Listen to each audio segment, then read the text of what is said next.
This is the first girl Chris ever made out with. Chris? Meg? On the right side, at least that was a mistake, right? I mean, here's Chris's other makeup partner. Ashley, I love you. This dude's love life is an atrocity. He's socially awkward, emotionally unstable, but somehow he's dated just so many women across all 23 seasons of Family Guy. And today we're counting every single one of them, from the happily ever afters to the toxic nightmares, starting with a, hold on, let me check my notes here. Boy called Sam. Chris's first girlfriend comes from a misunderstanding, a big one. After the family relocated to Bumblescum, Alabama, Chris makes an effort to try and make some new friends. Hi. Hi. Are you mad at that pond? Shoot, no. Of course, this pond did kill my grandpappy. He saw his reflection in the water, thought it was him, and drowned trying to save himself. That's why my mom doesn't let me look in the toilet. I'm Sam. I'm Chris. Sam and Chris really start to hit it off. Is this the start of Chris's gay arc? Only one way to find out, and that way is emotionally bonding whilst poking a dead body with a stick. I like you, Chris. I like you too, Sam. Want to poke him? Do I? You know, it's true. The best things in life really are free. So cute. But after Peter and Brian piss off the locals, Chris and Sam's friendship becomes a little more complicated. That sucks, because I really like spending time with you. Me too. What are you doing? That is not what I meant. But I guess the cat's out of the bag now, and maybe Chris is out of the closet? Let's see. I kissed a boy, but the truth is, I really like him as a friend. His name is Sam. Maybe this is meant to be after all. Maybe this is why he's never been able to get a girlfriend before. Maybe Chris has just been struggling with his sexuality all along. How exciting. Hey, listen, Sam. I like hanging out with you and all. It's just that I don't want a romantic relationship. But I'd like it if we could still be friends. I'd like that too. Want to go for a swim? Sure. You're a girl? Okay, yep. Should have seen that one coming. Can't wait to see how he tackles this one. But why aren't you looking at me? Well, that's the thing. I'm no good at talking to girls. That's why I ran away from you. Well, you didn't have trouble talking to me when you thought I was a boy. Yeah, that's true. Just pretend I'm a boy. Okay. You want to go down to the Old Town Bridge and make out? Yes, sir. Okay, even I'm feeling confused at this point. Is he gay or not? Well, I guess it don't matter. All that matters is that they're both happy together until the family decides to move back to Quahog, of course. Whoopsie. Can't believe you're leaving. Me either. I'll be sure to write. And I'll be sure to learn to read. I'm not crying, you are. Oh, what an absolute roller coaster of emotions. Sadly, Sam was never heard of again after that episode. Sad for Chris, but happy for this video.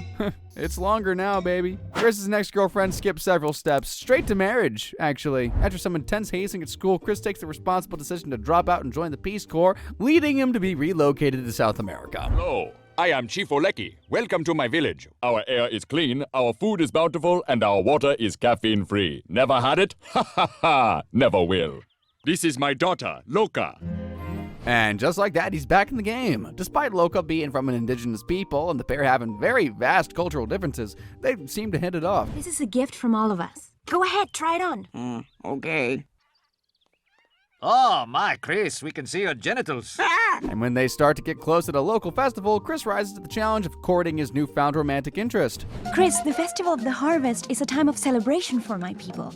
Would you like to dance? Sure. No one's ever asked me to dance before.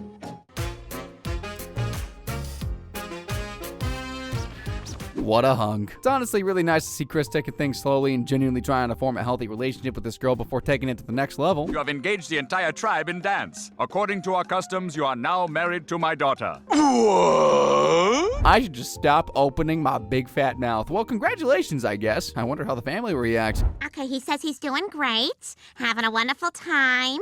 He met a girl. He got married. That monkey is me, by the way. If Chris is married, that means the video is going to end soon. None of us wants that, right? But let's not give up hope yet. I have the utmost confidence in the fact that Chris will most definitely mess this up. He is a Griffin after all. Plus, his family are going to do everything in their power to get their son back.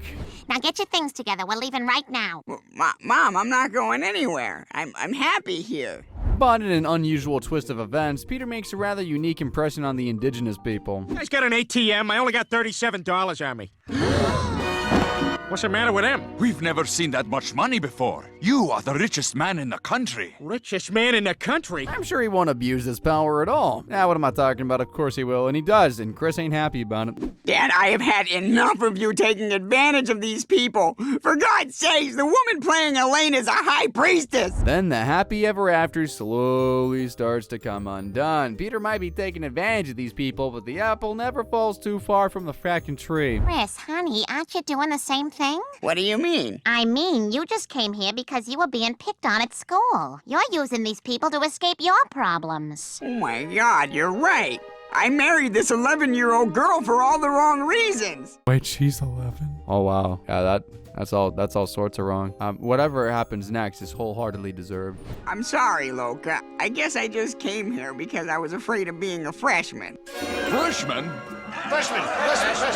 Obviously, the indigenous people are not impressed by the news of Chris being a freshman, but the family somehow managed to make their escape, at the small expense of one fatality.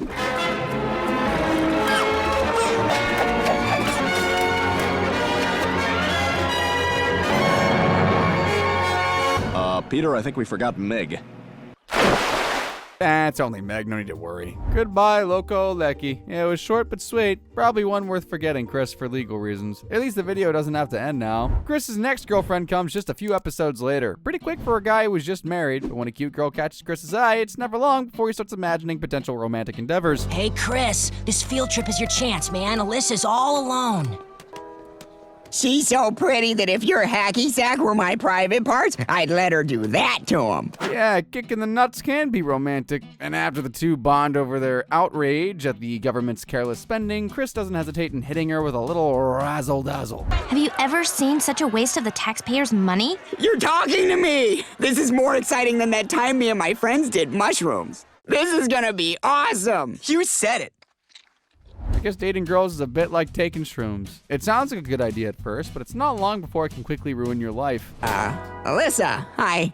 I was wondering if maybe you wanted to do something sometime. Sure, Chris. I have a Young Republicans meeting after school. You want to come? Oh, sure. What do you do at a Young Republicans meeting? We help those who already have the means to help themselves. Also, we perpetuate the ideal that Jesus chose America to destroy non-believers and brown people. Now, before you start judging, I think we've all buried our morals at the chance of a cute girl, at least once in our lives, right? I mean, my wife's an absolute terrible person, but she's hot. So, love you, sweetie. Oh, she has such a way with words. JK, that was my roommate, and I am painfully single. Luckily, I can live vicariously through Chris. Carl, this is Chris. He wants to join our club. Carl is our chancellor. Well, Chris, we'd be happy to have you. There's just one little rite of initiation. I don't know what the hell I was thinking in saying that. Yeah, I don't like where this is going. One fine day. Liberal chubby chaser! Okay, a small price to pay and a bid to get laid. But unfortunately, that's not all this endeavor is going to require from Chris. Next up, homophobia. Chris, did you hear? Some dog is going around town trying to get support for gay marriage. Oh, that's Brian. He's got a petition. Really? Chris, you've got to destroy that petition. Why? Because if you do, I'll let you touch my boobs. Is that good? Do I want that? Oh yeah, you want that. Fair deal. I'll let you decide on that one. And for Chris, I think he'll come to the right decision eventually. My petition! What the hell are you doing? I'm gonna get to touch right-wing boob because of this. You idiot! Now I'm gonna have to get 10,000 more signatures before tomorrow morning. What were you thinking? You don't understand, Brian. When was the last time you were even with a woman? When did the Challenger blow up? 86. Yeah, it was like 3 years before that. Boobs can make people do crazy things, right? Unless you're gay, of course. Or an ass man. But when things start to escalate, Chris starts to have second doubts about the whole thing. Second doubts, double doubts, I forgot the saying. The choice no longer seems to be between boobs and gay marriage, but boobs and his dog. The context is gonna make that feel less weird, I hope. I I think I made Brian crazy. Maybe I shouldn't have burned that petition. Oh no, Chris, you did the right thing. It's only a matter of time before Mayor West signs that bill and you'll get to touch these. Oh boy, I got a feeling that before the end of the day, I'm gonna be burying my dog. Maybe he does have morals after all, or he's an ass man. But ultimately, the gay marriage ban is lifted and everybody lives happily ever after, except for Chris. We don't actually find out how things got resolved with Alyssa. I'm gonna presume he did not get to second base. Or third, whatever base that is. Like I said, I'm painfully lonely. Oh well. Guess our boy's back on the market. Next love interest is one of the rare cases where things actually go pretty well, which is immediately suspicious. When the gang takes Brian to the vets, Anna quickly catches Chris's eye. Go ahead and check out with my intern, Anna.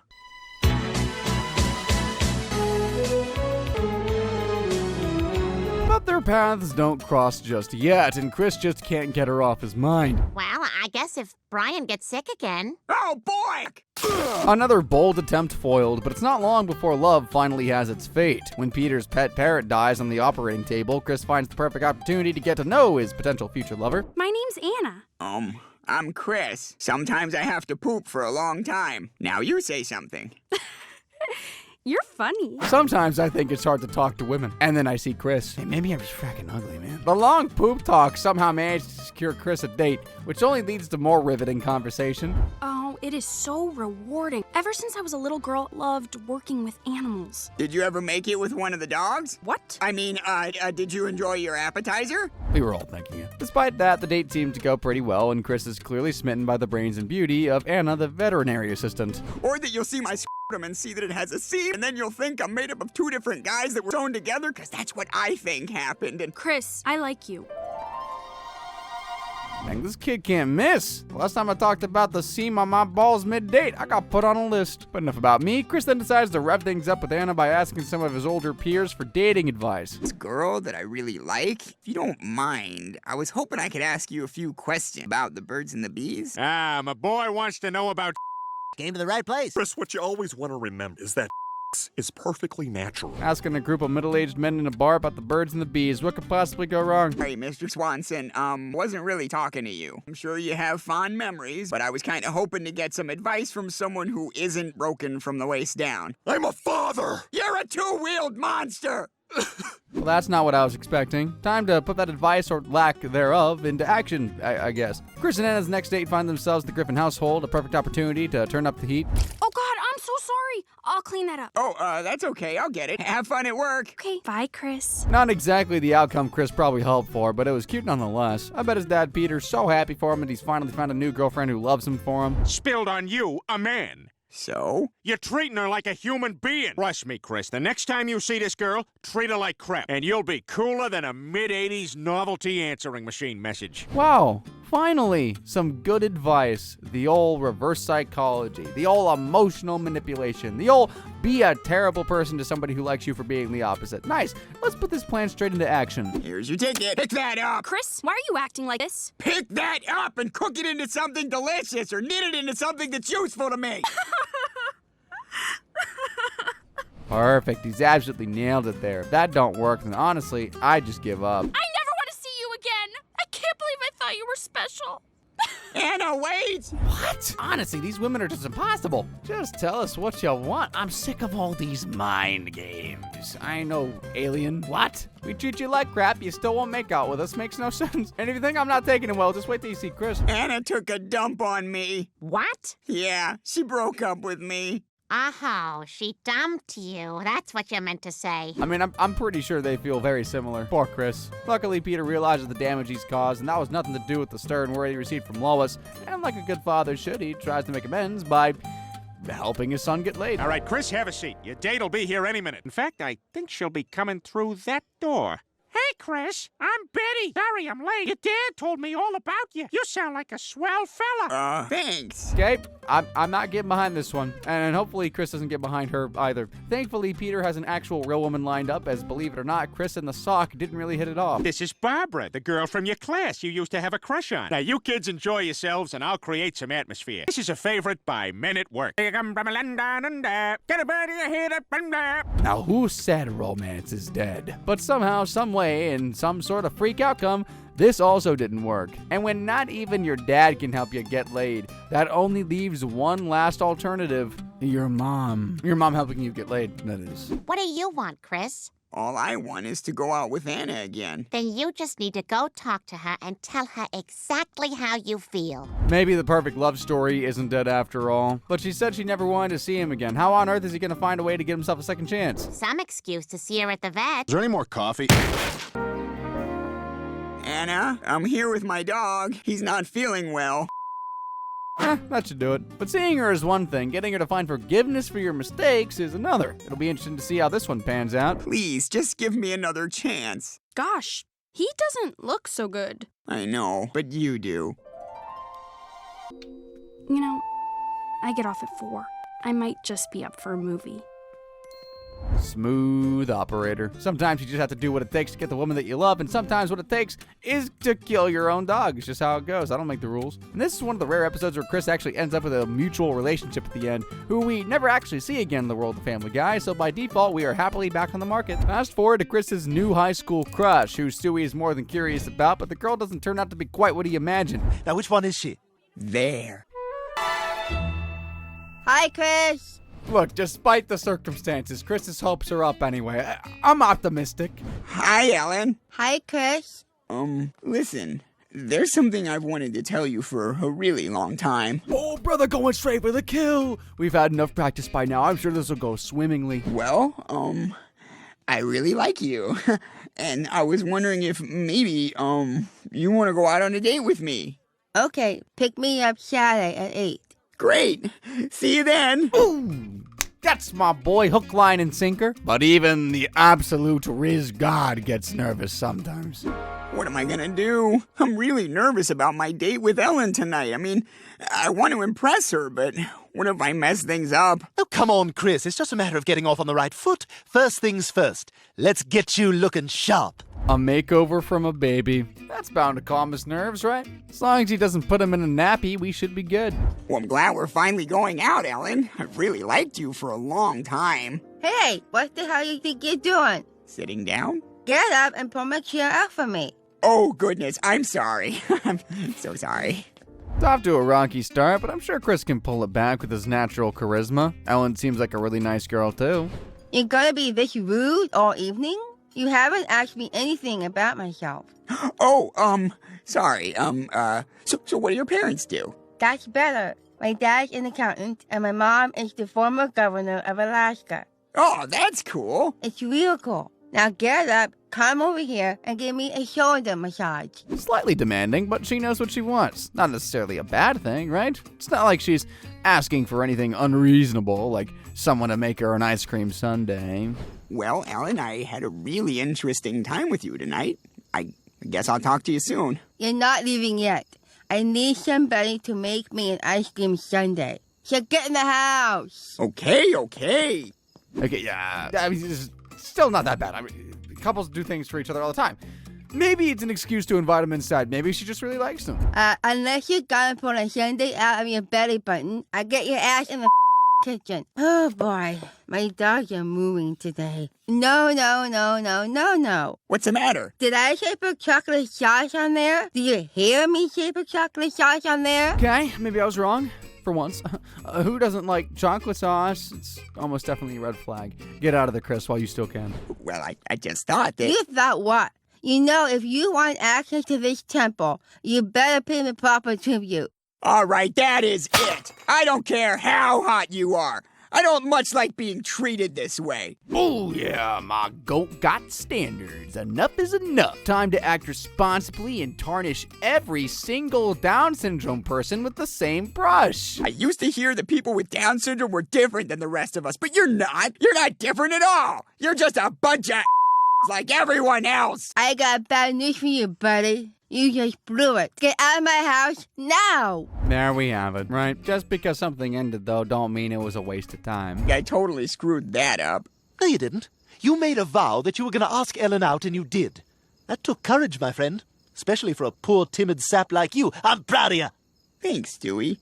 I'm just sorry I never got to make out with her. Beautiful. Another valuable lesson learned in love. Lloyd is gonna love this next one. What if the only woman who could ever love Chris looked exactly like his mother? Chris starts dating Lindsay, and the most noticeable thing about her is that she looks disturbingly similar to Lois Griffin. Not like a little bit, but like legally concerning levels of similar. Do you remember that girl Lindsay I told you about? Well, I asked her out, and now we are dating. Lois is, of course, complimentary of her looks. Stewie and Brian are a little weirded out, though. Do you even realize who you look like? Cameron Diaz, that's who. You are gorgeous. Are you kidding me? Are they not seeing this? No, it's kind of creepy. It's almost like he's dating Lois. Yeah.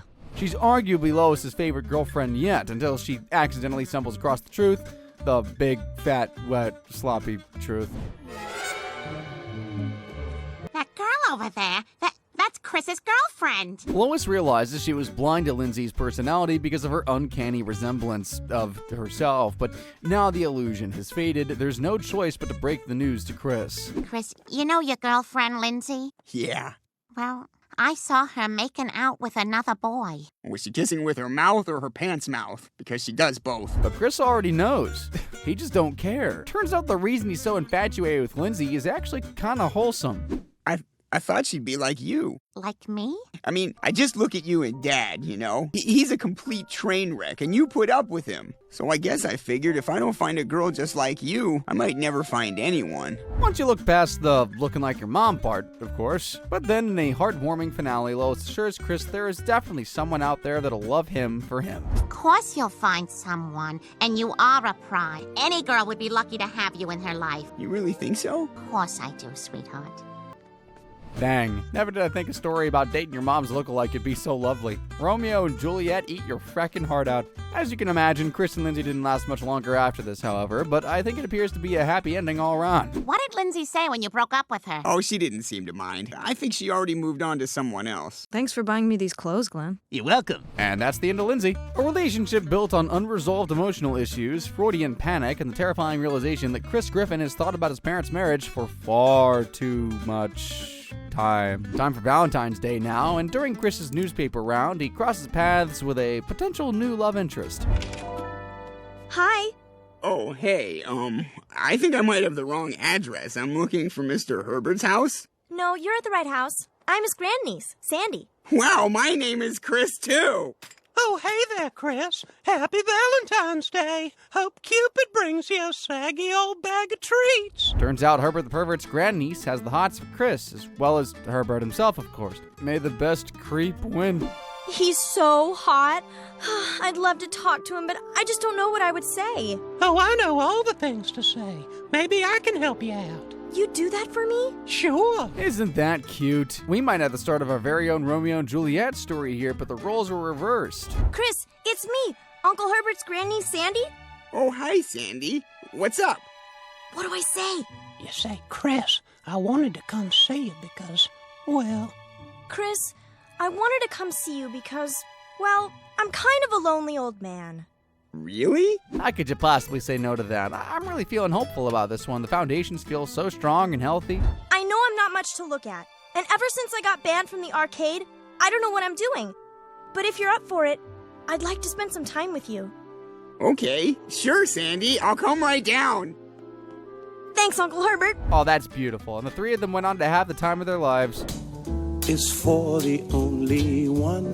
And there we have it. An example of a kind of healthy and promising relationship minus Herbert, never to be seen again in the world of Family Guy. Chris's next lover didn't come from confidence, maturity, or personal growth. She came from high school misinformation and Neil Goldman abusing pharmacy access. Holy moly, Marcy Miller! She bought feminine products at my dad's pharmacy, so you know she's up and running.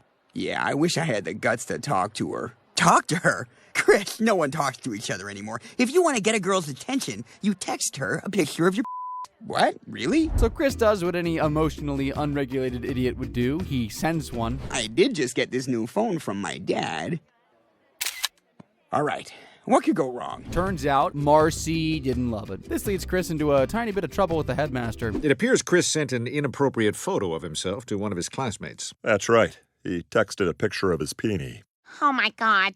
And apparently the girl Oh, thank God. he sent it to doesn't like him back, so she turned him in. And the trouble don't stop there. Case of local teenage scumbag Chris Griffin, whose name will be omitted here, was caught sending quote-unquote graphic selfies of his not sure where that quote is from, to another underage student. As part of his punishment, Chris is forced to attend sex offender rehab, featuring some familiar faces. Good evening, I'm Glenn Quagmire, your instructor. Everyone look to your left. Now look to your right. All of you are sex offenders, and statistically, you will all be here again, because this has never worked in the history of doing this. Now, today, we have a new member, giggity, Chris G. Hi, Chris. But sadly, it didn't work. He was still a pervert, and nobody wanted anything to do with him, not even Herbert. Oh my God! Children, run! It's that pervert! Everybody into my safety basement! Oh, that was a bad snap. I'm hurt, kids! Don't eat those popsicles till I get down there! After a desperate talk with Quagmire, Chris opts for the only other option at his disposal, chemical castration, which has a less than subtle impact on his boisterous personality. Has anyone seen my sandals? Yeah, no. Nobody's seen your sandals. Well, I'll just have to make another pair.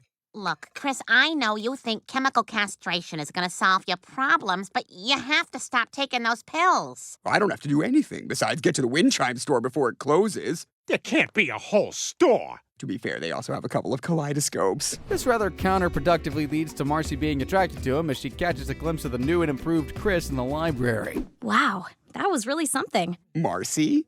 I had no idea you were such an amazing tutor. And I really like your pendant. Thanks. But why are you being so nice to me? You got me in so much trouble before. Yeah, I'm really sorry about that. She then unveils that the whole thing was one big misunderstanding, and it was actually her dad who led to Chris getting in trouble. That was just my dumb, overprotective dad. Really? Yeah, he took my phone to look at pictures of my friends, and he found the one you sent. I bet that caught him by surprise. Definitely. But just when you thought Chris's chances were dead in the water, a delicate touch sends his hormones directly back into a frenzy.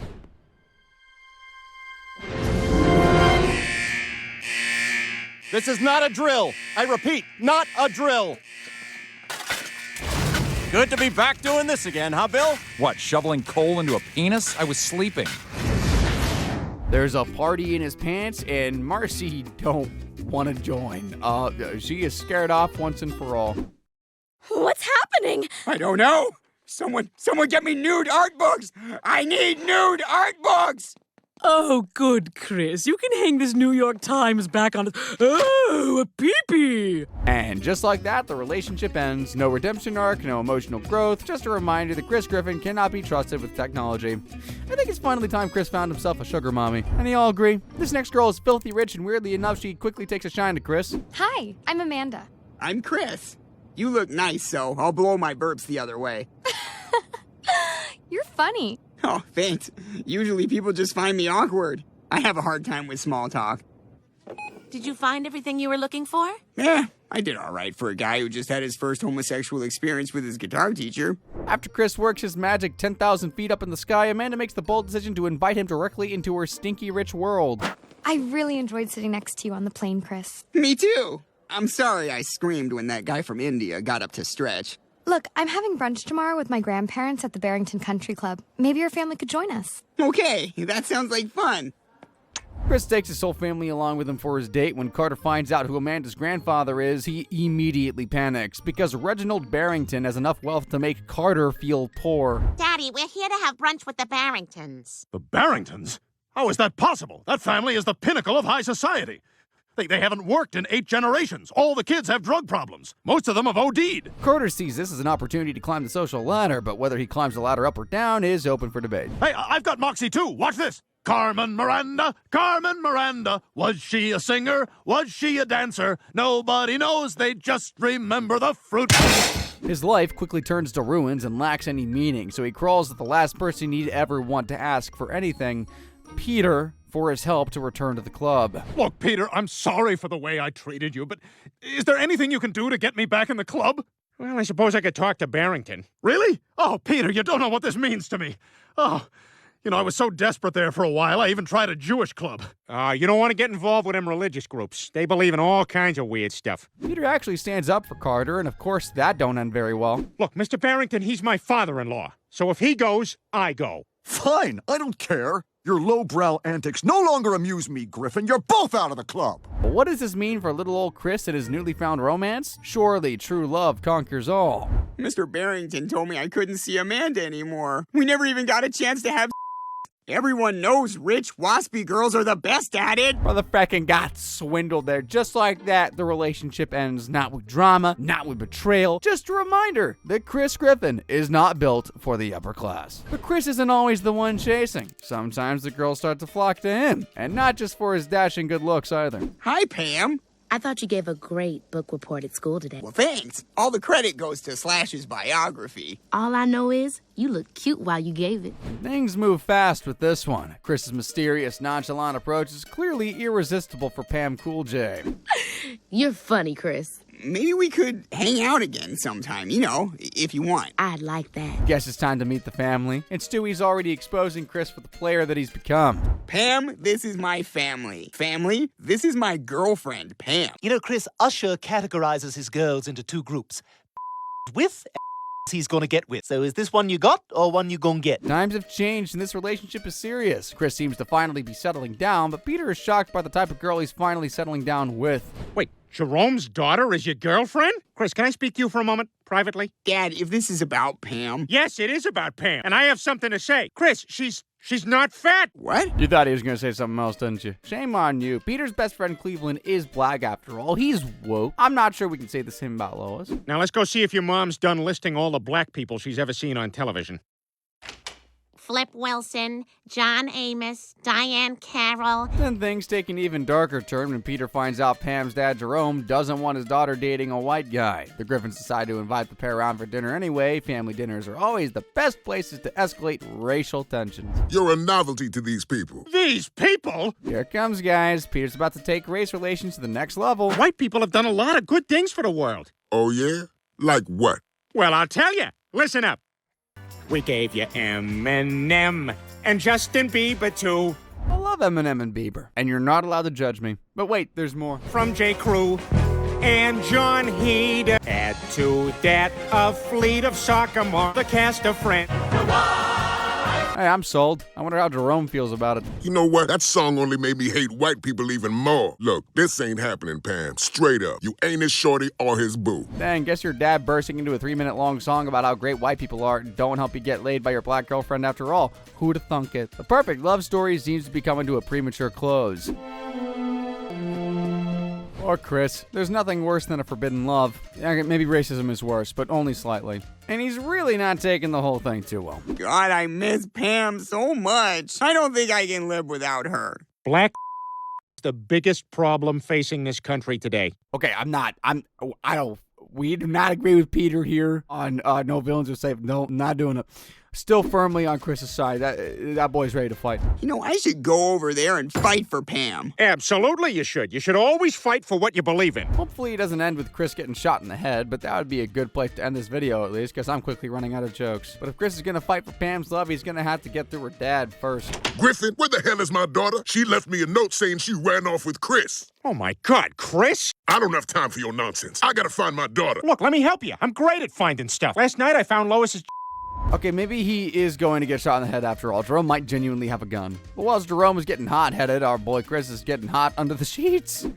Pam, this may come as a surprise to you, but I am not an experienced lover. Don't worry. It's my first time, too. Maybe lukewarm under the sheets is more accurate. But I know one thing that always spices things up in the bedroom.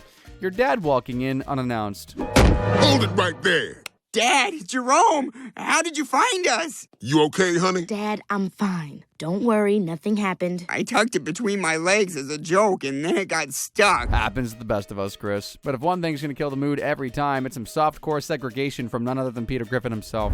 We gotta respect Jerome's wishes. Now that I understand what he's been through, I realize he's a good man who has reason to be a little suspicious of Whitey. Thank you for understanding, Peter. But in a weird twist of events, it's Peter's terrible interpretation of Jerome's lesson that ultimately ends up saving the day. All right, if these kids want to date, then I guess that's okay with me. Finally, a happy ending after all. It takes a man with a crazy big hog to admit when he's wrong. Thanks, Peter.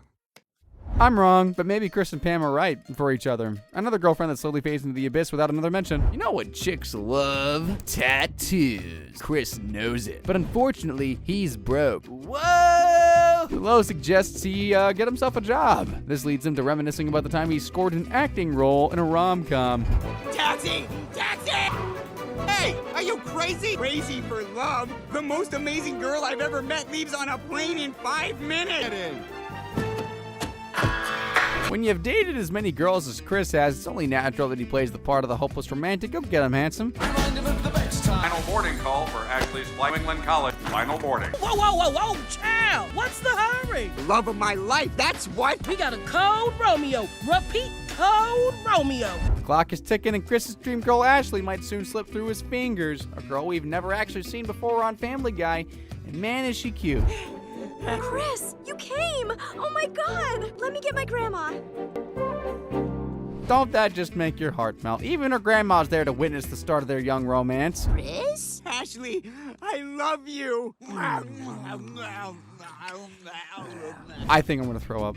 Not even I saw that one come. Luckily, this is just one very graphic cutaway gag that we never see old Ashley again. Probably because she passed away from natural causes not long after. Chris Griffin's dating life officially stops making sense at this point in the video because somehow he lands Taylor Swift. After Chris struggles to find a date to the homecoming dance, he makes a last-ditch attempt by sending a video invite to none other than Taylor Swift. What's he gotta lose, right?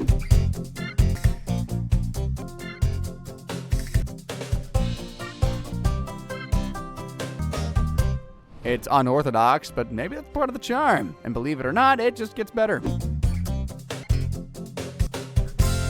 How could she possibly say no? But a video directed by a baby might not be all it's cracked up to be. Chris thought so anyway, and he actually decided to submit his own more personal and authentic video behind Stewie's back. I just did a video of me speaking from the heart, telling her how much it would mean if a girl like her went to homecoming with a guy like me. And you know what? Somehow it actually worked. Hey, Chris Griffin. I just saw your video, and I'd love to go to your dance with you. I gotta go eat an ice cream cone, because us stars are just like you. Man, all that flying around in her private jet must be scrambling her brain, but oh well, I'm happy for Chris, I really am. That's a total lie. I'm actually really, violently jealous. It's probably not even real anyway. Hi, you must be Chris. I'm Taylor. What's up? It's so nice to finally meet you. Your video was so sweet, and I can't wait to go to the dance tonight. Me too. I'ma kill him! They're not actually gonna have fun together. They literally have nothing in common. It's going to go very badly, terribly, even. I always sing about high school, but I've never actually seen one in person. Would you like to dance? Sure, but you're gonna have to stand back like 5.5 feet. You dance like an unattended fire hose. Oh, really? Good for them. Honestly, that's good for them. That's, if they don't break up soon, I'm never making a video ever again. You're so cool and down to earth. I like you too, Taylor. I was scared meeting a celeb. So nice and normal. I feel totally comfortable around you. Oh, why don't you just kiss her, Griffin? I'm gonna be sick. Surely this cannot get any worse for me. By worse for me, I mean better for Chris. Can I you? Sure. Hi, I'm Taylor Swift. Aw, that's one of the best I've ever had. Chris Griffin Taylor Swift was not on this year's bingo card, but there we go. You guys, you might want to see this video Bonnie posted on Facebook. Why are you on Bonnie's Facebook page? She's a fucking smoke show. 'Cause I know you're just in a dress shirt. Move on. Holy frick, thank you. Oh no, it was all a facade? Oh, so sad. His armpit and ate all my dinner and dessert. Chris Griffin is a pig lover, blubber, oh. Okay, that's actually a little mean. True, but mean. And surprisingly, Chris ain't happy. I thought we had a real connection. We do. I really like you, Chris. I'm sorry. I always do this. I ruin relationships just so I can write songs about heartbreak and moving on. But in a bid to make things up to him, Taylor invites him and the gang to tonight's show. Maybe they'll work it out after all. This next song is a new one. It's about my boyfriend, Chris. Did she just call him her boyfriend? Wow, Chris, that boy got motion. It's gonna be one unforgettable night. I've met the guy that I've been dreaming of. You changed your tune? Literally. But the crowd hates it. They don't like to see her happy. They want her to be miserable just like them. Taylor faces one of the most difficult decisions of her career. Her music or Chris Griffin. I'm happy with you too, but it doesn't seem like your fans like this. Are you willing to risk losing them? I think I am. Oh my frick, he's done it. He's ruined the career of the world's most successful pop star. This boy really can do it all. But some things are just bigger than love. You are a spoiled, no talent. You pretend to relate to your fans, and your cats aren't that cute. Oh, I bet that felt good. Best believe she's about to write the best album of her fracking life now. Song is about my dumb ex-boyfriend cheated on me or went to massage parlors when I was out of town. Yeah, love me some heartbreak. Everybody's happy once again, except for Taylor Swift, of course, but that's how it should be. I mean, IRL, she's happily, is she engaged to that one football guy now? I'm not up to date on Taylor Swift's lore. Normality is restored. Chris Griffin is single once again, as long as you don't count the numerous unresolved love interests that slowly faded into the distance. In the episode Dearly Deported, Chris and the family head out for a fun day at the water park, the perfect opportunity to find yourself a new girlfriend, I guess. And like a gift from above, Isabella Gonzalez approaches Chris in the pool in need of his help. And obviously, Chris will work his magic like a stumpy blonde James Bond. Do you think you can help me out? Sure.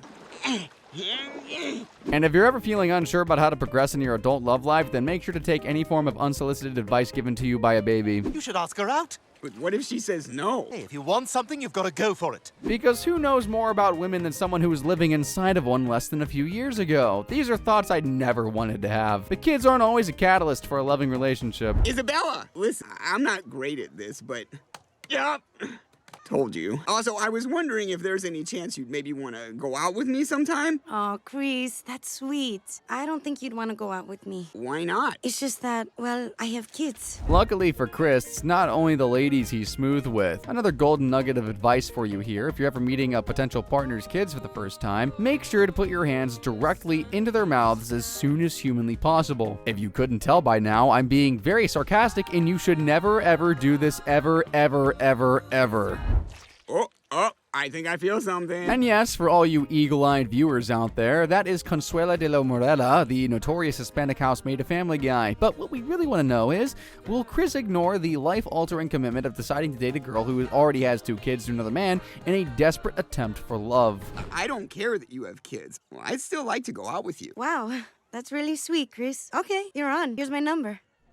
But of course, when things seem to be going swimmingly, Lois steps into the equation with a few concerns about Isabella's track record. Are you sure you want to date a girl who's had so much experience? What do you mean? Like maybe she's got some city miles on her Volvo? But Chris is welcoming the stepdaddy challenge with open arms, and you know what? Who can blame him? Oh, hello, Isabella. Hi, Mrs. Griffin. Mr. Griffin.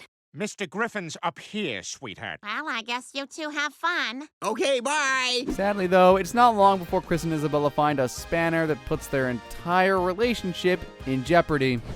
Isabella! Is everything okay? Chris, I just wanted to say goodbye.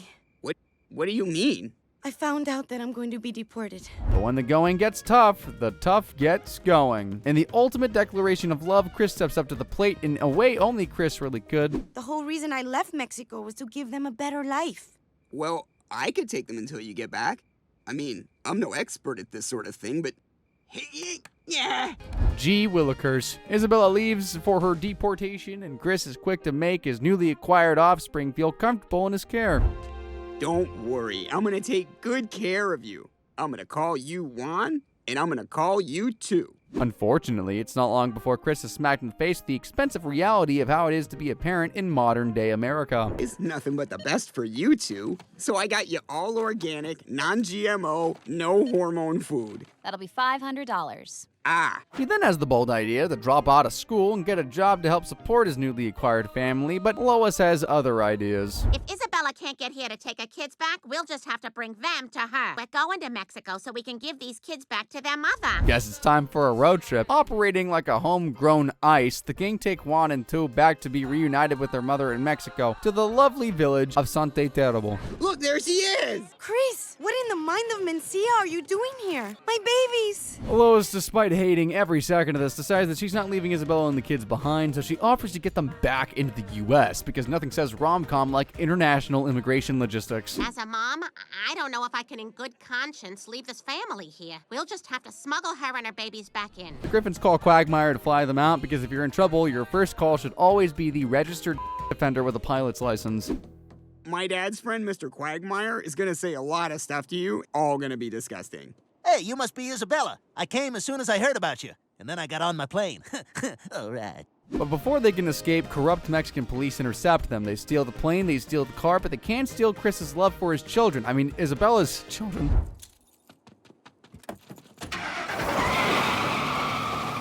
Ah, that stupid fat Guido. No, Peter, that's the wrong racial slur. No, I know. I was just thinking about Snooky. When coyotes later attack, Chris further demonstrates his willingness to think with his which this time involves getting mauled in the desert. I guess that was a little noble. Just when it looks like they're done for, Consuelo appears right on cue. Turns out the desert they've been wandering through was actually just the United States of America. Time for clean getaway. Consuela? Tia, thank God. How did you find us? Baby's hearing have chip. But Chris finally admits the truth. He's not ready to be a parent. He parts ways with Isabella, ending the relationship on surprisingly adult terms. Are you kidding? Screw that. Looking after babies is a nightmare. Oh, you have no idea. You know how many times I had you kids in the oven just daring myself to turn it on? Well, thanks for trusting me to figure it out for myself. I love you, Mom. I love you too, sweetheart. And that's Isabella Gonzalez, one of Chris's most serious relationships coming to a close. Deportation, child custody, and getting bitten by coyotes. Absolutely poetic. Being with you has been really great, but I think I realized my mom was right. I'm too young to be taking on this much responsibility. I understand, but I know someday you will make an incredible father. Goodbye, Chris. Goodbye, Isabella. So, where does Chris go from here? He's been married, he's had kids. Well, in Hefty Shades of Grey, the extremely attractive Kristen asks Chris out to prom. There's surely no way he could mess this one up. Hi, Chris. Oh, hey, Kristen. What's up? I was thinking maybe you and I could go together. I don't think I'm gonna go. I'm sorry, what? He must have heard her wrong, surely. If you change your mind. I said no! Jeez. Bye, Chris. Chris, that very attractive girl just asked you out and you said no. She just doesn't do it for me. Okay, champ, message received. Guess beauty's in the eye of the beholder after all. But Stewie and Brian suspected there's probably something else at play. What's wrong with that kid? Why wouldn't he go out with that girl? Who knows? Maybe he's gay. We never know. I say we find out. The only way to find out truly about someone's sexuality is, of course, to ask them an obscure selection of questions without being transparent about your motives. Brian and I are taking a survey, and we wanted to see if you had a few minutes. Sure. Okay, question 1. What night are the Tony Awards? Tony Danza has awards? But a few questions in, and the reason for Chris turning down Kristen doesn't still quite become clear. What year did Bette Midler release You've Got to Have Friends? Oh, 1972. Though is going to take a slightly more direct and unorthodox approach to uncover the truth behind Chris's disinterest in her. Are you gay? What? No, I'm not gay. Well, then why didn't you go out with that girl? Why would I? I have everything I need in that on my computer. You have 28 windows of simultaneously? Now it makes sense. He's been so much that the blood used to fuel his brain now lies exclusively in his gotcha. Luckily for him, he has the much more emotionally intelligent experienced dog to talk some sense into him. Chris, don't you see? You're so desensitized by all this. What are you doing? I'm taking this, and we are going to help you start thinking about like a normal teenager. You ever facing a crippling addiction yourself? Believe me, there's a lot of y'all out there. Maybe don't employ the help of these two. All right, Chris, it's going to take a few steps to get you off. Now, the first step is where nothing really happens. Oh, wow, she is just right in that guy's belly button. That's all we had. And you could watch this at any time? No, just Friday at 11:45 p.m. Daryl was pretty okay. And obviously the perfect solution to weaning yourself off is to expose yourself to more. So here's a stack of water-stained Playboys that I found in a locker at the town pool bathroom. Okay, now we're talking. Then Brian has the genius idea to take him on to a sexual imagination course in the privacy of the local shopping mall. When I was young, seeing these half-naked mannequins was all I needed to get me going. What's the end game here? No, we've got to reset his arousal meter. He needs to be able to use his imagination again. Any of these mannequins doing anything for you, Chris? And it somehow worked, kind of. It managed to get Chris to agree to date with Kristen anyway, I guess. You weaned yourself off of internet porn? I thought the whole point was to not wean myself off. No, Chris, I mean, have you stopped? Never mind. You ready for your date? You bet I am. And they all lived happily ever after. Hi, Chris. Hi, Kristen. Ready to see a Marvel movie? 'Cause I chose? Sure. And for sure, this is a real date. And me and the popular kids aren't gonna thrill kill you tonight. I think Chris is gonna be just fine. He was joking, right? That was a funny joke. They're gonna give us a happy ending, right? And that was the end of Kristen and Chris. No breakup, no lesson learned. Just a reminder that you should never, ever, ever quit watching or you'll get murdered. From genuine connections to relationships that lasted less than a commercial break, Chris Griffin has had officially 14 girlfriends as of right now, and somehow walked away with 0 character development by the end of it. But if you like this video and you would also like 14 official girlfriends, you should definitely click the screen and dive deeper down this rabbit hole of fictional cartoon characters, because there's nothing a girl loves more than a guy who has lots of useless knowledge about cartoons. Trust me, speaking from experience. Anyways, guys, as always, thank you for watching.